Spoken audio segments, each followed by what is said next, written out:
रॉकेल व स्वस्त धान्य वितरणामधील अडचणींकडे शासनाचं दुर्लक्ष। चंदगड तहसील समोर रास्तभाव दुकानदार संघटनेचं आंदोलन।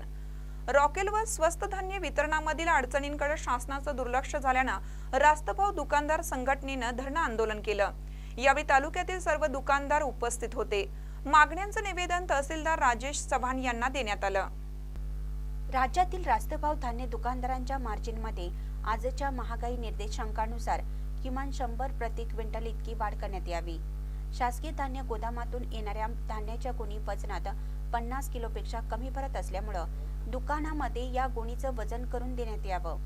तसेच देण्यात येणारं धान्य हे स्वच्छ, निर्मळ, योग्य असावं। अस्वच्छ आणि खराब धान्याचा पुरवठा करण्यात येऊ नये।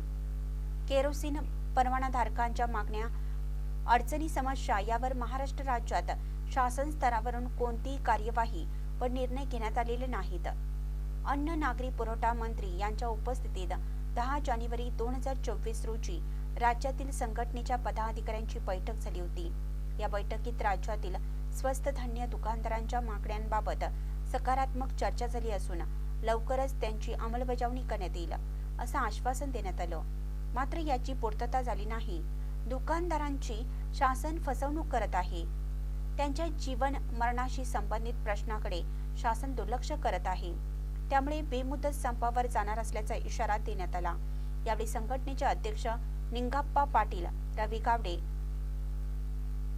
बक्कट फकीर, अंकुश गावडे, विजय देसाई, रामू गावडे, रघुनाथ पाटील यांच्यासह संघटनेचे पदाधिकारी उपस्थित होते। महानकरी न्यूजसाठी प्रकाश ऐनापुरे, चंदगड। ताज्या बातम्यांसाठी महानकरीला सबस्क्राइब करा आणि बेल आयकॉनला क्लिक करा।